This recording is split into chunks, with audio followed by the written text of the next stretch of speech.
one look, talking all night. I never really fall, but it feels like I just might. MacKenzie, thank you so much for calling. Just curious, where are you right now as we speak? I am in Nordstrom, actually. How's the weather? It is cold, extremely cold. I'm in Toronto. Yeah, freezing. You must wish that you were back in Nashville right now. I do a little bit. I love Toronto, though, but it was very unexpectedly cold. I'm actually buying a coat right now. I don't, well, you know what, I actually believe that. And you know what, good luck, because the weather's supposed to be getting worse later on, so cross fingers. To know, but, yeah, totally. But, that you're here. So sorry that we couldn't meet up in person, but I'm glad I'm getting the chance to talk to you. You have new music out. Congratulations. How does it feel that getting new music out there, your career's progressing the way it has, just really representing the way you are? Thank you. Yeah, it's been absolutely amazing. Every day feels so surreal. I'm so excited about the single and everything that's happening. It's a total dream. You've been doing this for a long time. What, like the age of 4, I guess you started this? Yeah, I started playing violin when I was 4, and I was horrendous at it. It was terrible, but yeah, I've basically been doing music, and that's all I've been doing since that age. But you never took singing lessons, though, right? No, I didn't. I sang a lot in my car. I would belt to Avril Lavigne and Taylor Swift and stuff like that, and that's kind of how I guess learned in a way. But were you, I mean,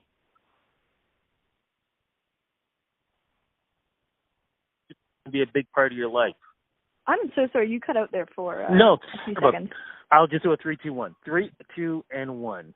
You know, a lot of us, love singing, and, we have dreams about certain things. When did you know that singing was going to be a big part of your life? Singing, I didn't know until I was probably about 14. Music, I actually wanted to be an instrumentalist. I wanted to play guitar for singers. But I hit about 14, and I started writing songs for my own voice, and that's when I thought, okay, I love this. I want to do this for a living. What kind of songs were you writing back then? Back then, it was the kind of stuff that 14-year-olds write about heartbreak, very minor little things that are like the end of the world for a 14-year-old. So I'm just curious, what was your family thinking when all this was going on?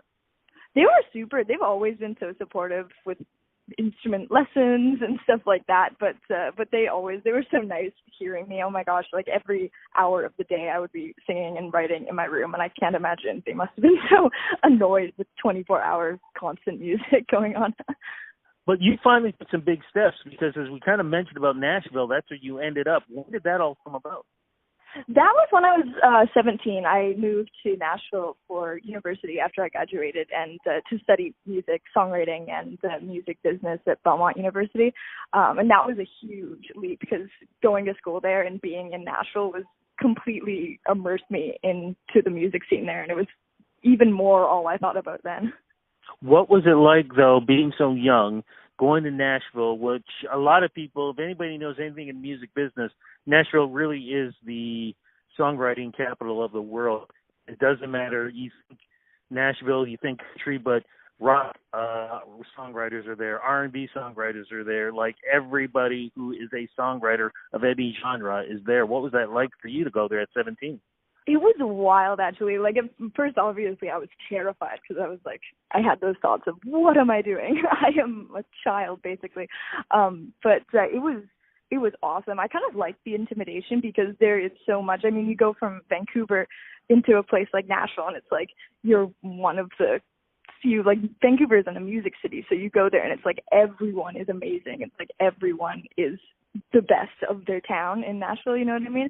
And so it was very intimidating. It was very huge for me to see that and see the competition, which kind of gave me more of a drive, you know? But correct me if I'm wrong, though, you ended up eventually meeting somebody who you ended up being a co-writer with, producer with. Who is that again? Somebody who's written a lot of songs and worked with a lot of great people too. Yes, Ryan Stewart. I actually worked with he's based in Vancouver, Canada, and he's worked with artists like Carly Rae Jepsen and Simple Plan and Headley, and that was insane. How did you guys meet, and how did you know that this collaboration was going to work? It was kind of hilarious how it happened. Last summer I went back home to Vancouver, and I was just there being like, what am I going to do this summer? And I was already a fan of Ryan as a producer and songwriter. I knew him and his stuff. And so I got his email, and we sent him an email being like, hey, I'm Cassidy. This is my stuff. Would you want to work with me? Not really expecting a reply or anything. And then he responded being like, hey, love your voice. Your songs are great. Let's work together. And we were in the studio like a month later. Now, we should explain to the folks who are listening, though, because your style is more like an R&B sound. Yeah, it's funny. I didn't actually think about that until I've heard the feedback from the song, and I was like, oh, wow, it is kind of R&B. So where were you going with it in the beginning? I mean, from time to time, people think, I'm a country artist, I'm a this artist, I'm a that artist. Did you ever think of that before this all developed? It's weird. We didn't really focus on genre really while we were developing the sound, because we thought a lot about what it was going to sound like with different artists, inspiration, stuff like that. So originally the thought was total pop in my head, which I guess it still is. But we kind of created this sound. We wanted it to sound unique to anything that you kind of hear out there, with a mixture of different genres in it, which I hope it is. But the R&B definitely was a surprise coming out of it.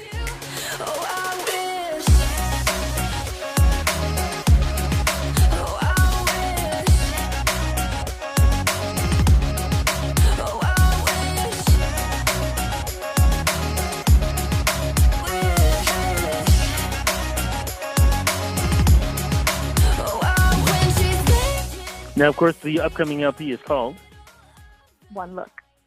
Why that name, One Look? It's actually it's taken from one of the lines in the first single, Wish. And it represents that look that you give someone when it's kind of like instant attraction or sort of uncomfortable attraction and connection. And I think that really sums up a lot of the base of the songs on the EP, because each song on the EP is about some sort of desire or lust or relationship that stems from that one look. And people should, and I hope we emphasize too, you co-wrote a lot of these songs, right? Yes, yeah, with Ryan. Ryan was on every single one of the songs, and also Tavish Crow. He plays guitar for Carly Rae Jepsen, and wrote "Call Me Maybe," and that was insane working with him. He wrote 2 of the songs. What's the single that's out right now? Wish. Wish. What's Wish about? Wish is about having having a romantic desire about someone who you cannot have because they're in a relationship. Whoa. Are we talking, I was about to say, are we talking personal experience here? It was actually from a very specific event that happened the night before Ryan and I wrote it. It was kind of funny. I was in a bar playing a show in downtown Vancouver, and I met this guy, and it was going great. It was like, his connection is crazy, and then he was like, this sucks because I have a girlfriend. And I was like, oh, God. I'm getting out of here. And then I couldn't stop thinking about him, and it was terrible. But then the next day, Ryan was like, hey, what do we write about? Like, what's going on? And I was like, well, and then Wish happened. Well, I give the guy credit. At least he was honest at some point in that before it went any further. Totally. Give him credit. Now, the EP, when is it out? Or is it out already? We don't have a definite date for the EP release, but it should be in the next 3, 4, 5 months. And what about shows? Are you going to be touring? And are you going to be coming back to Toronto to perform? I hope so this summer. Yeah, after the semester's over in Nashville, I would absolutely love to do that.